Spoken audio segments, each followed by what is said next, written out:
Welcome back, citizens, and thanks for watching. We'd like to thank all of our patrons and channel members. Thank you so much for your support. If you enjoy our content, please consider hitting that like and subscribe button to help the channel grow. In today's episode, we'll be talking about the Rhetor System and learning about its planets, features of interest, history, and lore. And that episode starts right now.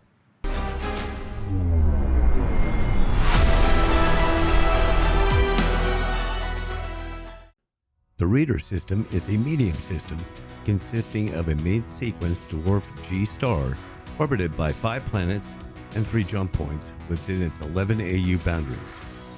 The jump points connect the Rhetor System to the Croshaw system through a large jump point, the Forest system through a medium jump point, and the Idra system through a large jump point.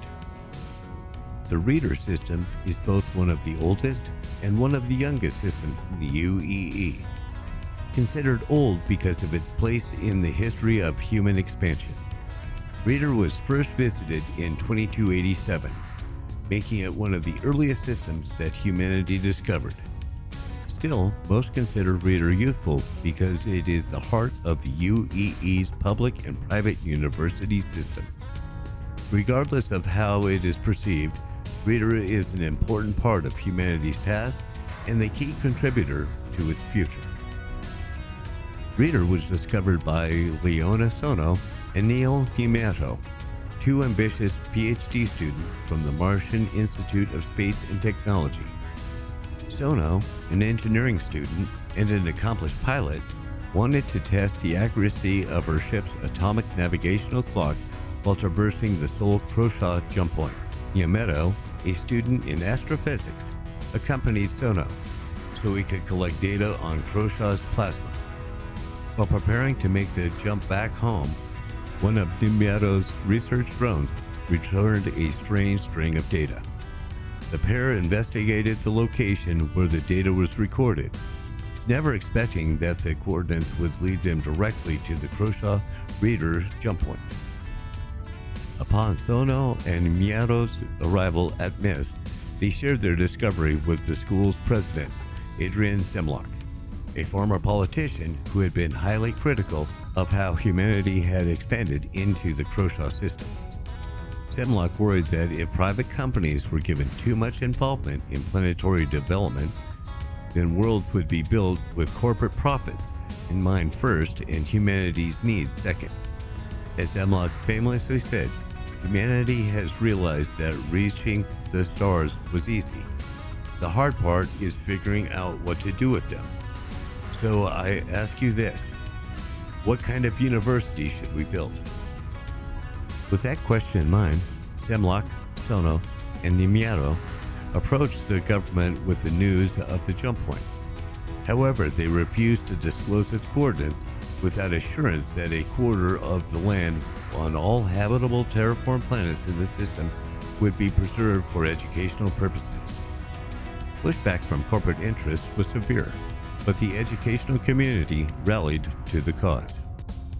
Semlock became a fixture on the spectrum where she passionately defended the need for responsible expansion. Public pressure to balance private and public interests grew, and the government eventually agreed to their terms. They even decided to name the system Rhetor, the word for the master and teacher of oratory and Semlock's popular nickname, as a reminder that words have the power to shape worlds. Once the government surveyed the system, they discovered 5 planets, 3 of which were terrestrial worlds located in the star's wide habitable zone and worthy of terraforming. Vast deposits of neodymium, erbium, samarium, and other rare elements were discovered on Persei. The government auctioned off mining rights to the entire planet, then used the profits to pay for the terraforming of Reese and Mentor. To stay true to their initial agreement, land was set aside on Persei to establish a state-run university, while offering incentives for corporations to consider the planet for their research institutes and think tanks. Though not quite the educational oasis Semlock envisioned, Persei became an incubator for influential ideas and technological advancements.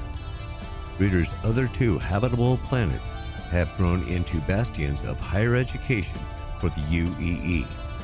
Students and related staff make up the majority of the population on both Rhees and Mentor. As a degree from one of its universities is considered a fast track to a job on Earth or Terra, the application project to attend any school in the system is fiercely competitive. Many historians have wondered what fate would have befallen Rhetor if Zemlok, Sono, and Miero had not insisted on placing education at the forefront. Percy's rare minerals brought prosperity to the system for only 100 years, but Rhetor's education infrastructure continues to infuse humanity with new perspectives, ideas, and technologies. For this reason, many consider Rhetor one of the most vital systems in the Empire. Rhetor 1 is a small rocky dwarf planet with no terraforming prospects and an inhospitable climate. According to Werner Friedel, a former member of the UNE Planetary Expansion Committee, the promise of Percy is what makes Rhetor possible.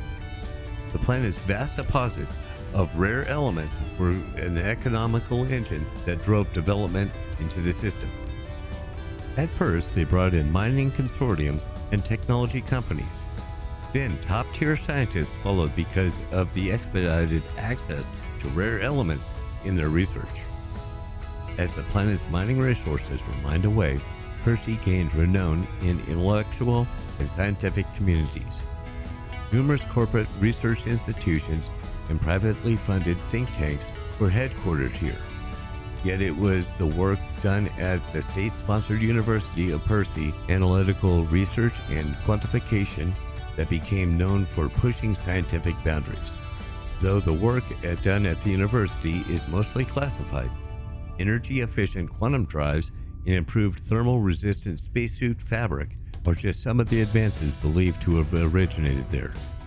Due to the sensitive nature of the university's work, access to the planet has become highly restricted. Rhees is the home of a great number of prestigious institutions of higher learning that offer a variety of education options to people of all walks of life. Despite its growing reputation as a party planet, experts in a wide range of fields, from universal economic theory to the history of the Banu oral tradition and everything in between, can be found in Rhees. With many of the experts appearing on Spectrum shows and the high volume of comms traffic from students, Rhees is believed to have more comm relays near it than any other planet in the verse. The planet's youthful population has kept it on the cusp of cultural and political movements for centuries. It has also made it a consistent thorn in the side of the UEE. Even the Mez regime struggled to stifle dissent on the planet. Recently declassified documents show that the measures secretly encouraged state-run universities on Rhees to embed operatives into the administration and student population to act as radical and outspoken opponents to the regime, believing that by making these more extreme views front and center, it would help discredit all dissenters on the planet. Initially, the planet worked, and Rhetor was considered out of step with the rest of the UEE. Yet, the resistance to Rhetor's radical ideas only taught the Mezer's opponents how to soften their message for public consumption. Some historians credit the system's outspoken opposition to having a significant influence in helping the public accept Terran Senator Akiri's justification for negotiating a peace treaty with the Xi'An independent of the Mezers, as well as laying foundation for what would come to be considered transitionalist ideals.